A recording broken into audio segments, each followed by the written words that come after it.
प्रथम महाभेषज गुरु तथागत बुद्ध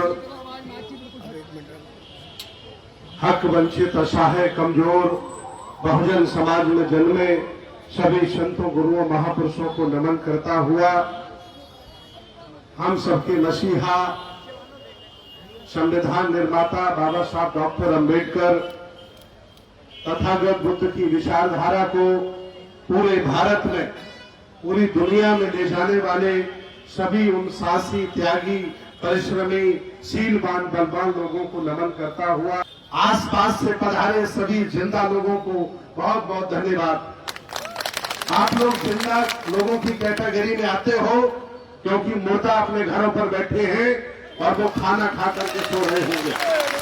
आप लोग जिंदा लोगों की कैटेगरी में आते हो। आपको मालूम है कि मेरा दोस्त कौन है, मेरा दुश्मन कौन है। आपको मालूम है कि मेरी विरासत कहाँ है, कहाँ नहीं है। आपको पता है कि आप इस दुनिया के, इस भारत के राजा महाराजा रहे हो।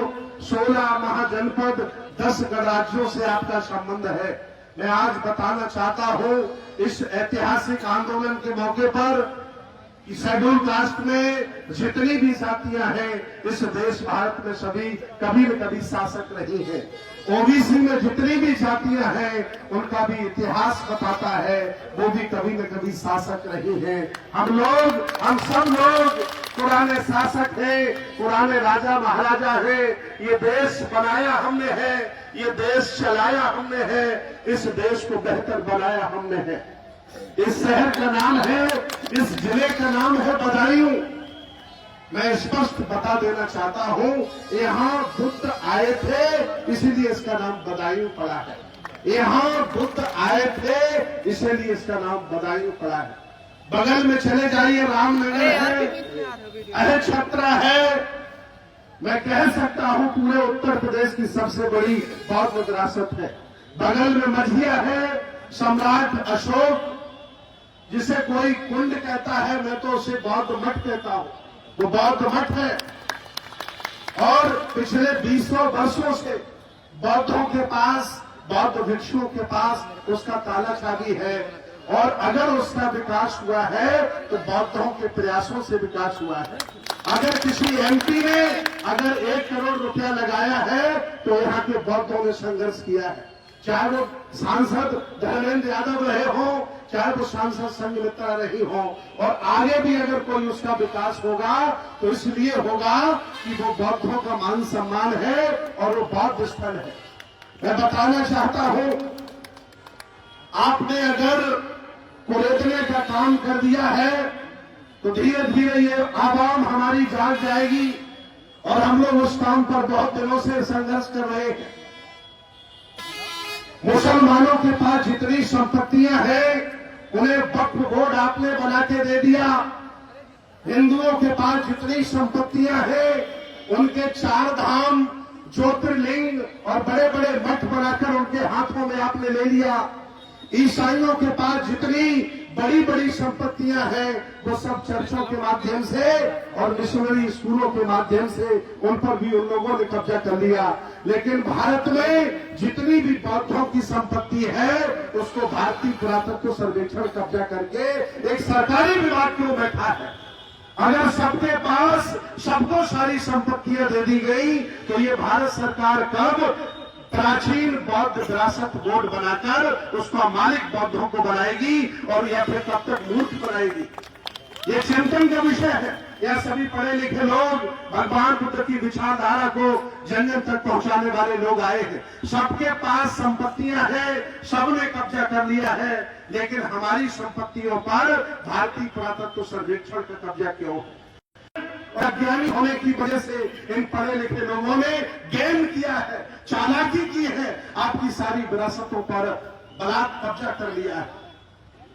अभी इन्होंने जब मस्जिद में सर्वे कराने का अभियान चलाया तो मैंने दिल्ली लाल किले से इनको ललकारा, अगर सर्वे कराया और ईमानदारी से सर्वे करने वाले अगर गहरा सर्वे कर दिए तो मेरा बौद्ध मठ निकल आएगा, ना तुम्हारी मस्जिद बचेगी, और ना तुम्हारा मंदिर बचेगा, क्योंकि तुम दोनों लोग बाद में आए हो, पहले हम लोग हैं। यहाँ के राजा महाराजा को परिवर्तित करके संस्कृत और हमारे देवी देवताओं को परिवर्तित करके महायानी देवी देवता ने बनाया होता तो कभी भी ब्राह्मण धर्म और हिंदू धर्म यहाँ पैदा ही नहीं होता। हमारे बौद्ध धर्म का बदला हुआ रूप हिंदू धर्म है। असली सनातनी हम है, असली सनातनी हम है, तुम लोग फर्जी सनातनी हो। अगर हिंदू चिल्ला रहे थे अब तक, आप क्यों बंद कर दिया हिंदू हिंदू कहना?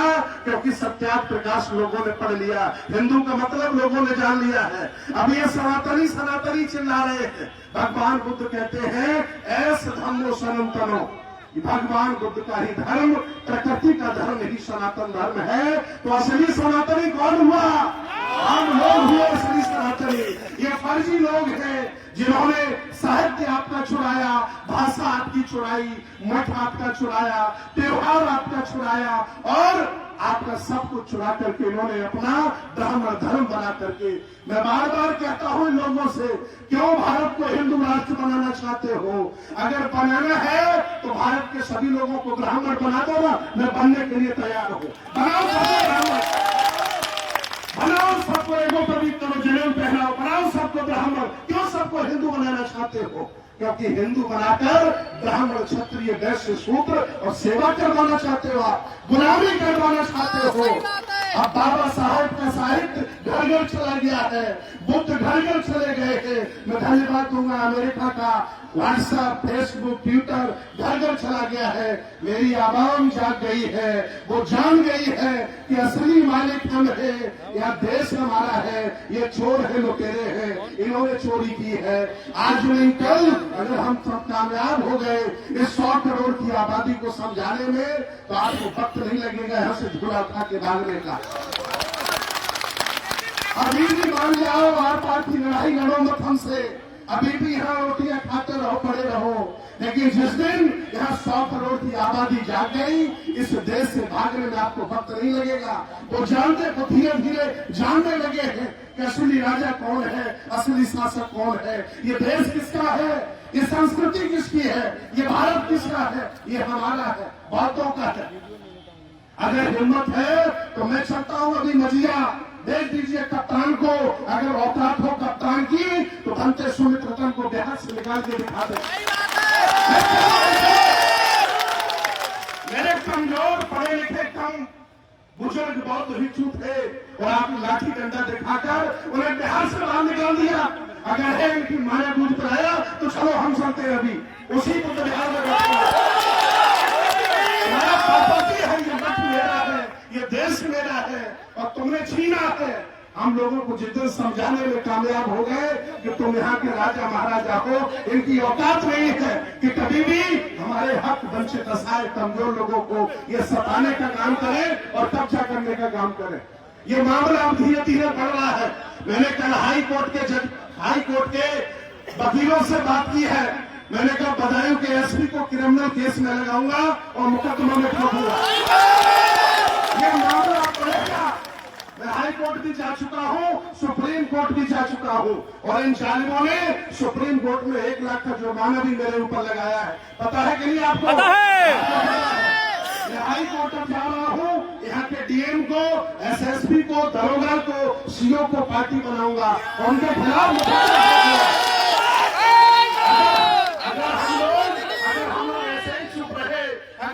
ऐसे ही नालायक बनकर के अपने घरों में बैठे रहे तो ये तुम्हारे घरों पर भी कब्जा कर लेंगे, देख लेना।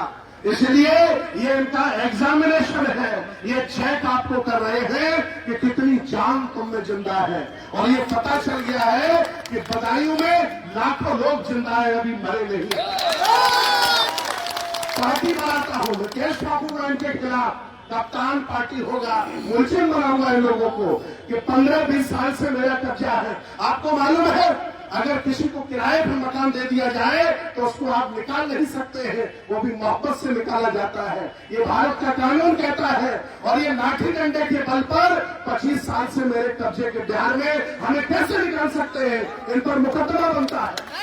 और अगर हाई कोर्ट नहीं मानेगा तो हम सुप्रीम कोर्ट जाएंगे। मेरी एडवोकेट महमूद राजा से बात हुई, एडवोकेट भानु प्रकाश से बात हुई, मैंने बड़े बड़े वकीलों से बात की है। हाई कोर्ट सुप्रीम कोर्ट में जज भी हमारे उपासक हैं। कहा कि आओ घंटे जी बदायूं का केस हम सुप्रीम कोर्ट में होता बनाते हैं और इनके खिलाफ क्रिमिनल केस लगाते हैं। ये तुम्हारी टोपी और ये तुम्हारी वर्दी 2 मिनट में उतर जाएगी, याद रखना। ये लोकतंत्र का भारत है, तुम्हारी बातोती नहीं है। ये लोकतंत्र का भारत है। यह चौथे पायदान पर सबसे पावर में सुप्रीम कोर्ट बैठा है। वो जब भी डंडा मारेगा घर पर मजदूरी करने चले जाओ, छोड़ दोगे नौकरी आप। इसलिए औकात में रहिए, किसी को नाजायज मत सताइए। ये सोई हुई जनता है। हम लोग रात दिन मेहनत कर रहे हैं, आज नहीं कल को जागेगी और फिर ये देश बौद्धमय बनेगा, बुद्ध की संस्कृति का बनेगा। और मैं बहुत खुश हूं आज कि बदायूं में लोग जिंदा है, उन्होंने यहां आकर के अपने जिंदा होने का परिचय दिया। 5 दिन का अल्टीमेटम हम लोग देते हैं, 5 दिन का। मेरी बात हुई अभी यहाँ के वकील जो आयोजक मंडल है, इन्होंने ये ज्ञापन तैयार किया। 5 दिन की मोहलत देता हूँ। ससम्मान बौद्ध भिक्षुओं को जिस तरह से तुमने लाठी डंडा लेकर निकाला है, फूल की माला पहना करके अंदर कर दीजिए। 5 दिन का अल्टीमेटम है। मैं हाई कोर्ट पर मैं आपको मिलूंगा इलाहाबाद में, या सुप्रीम कोर्ट आपको मिलूंगा।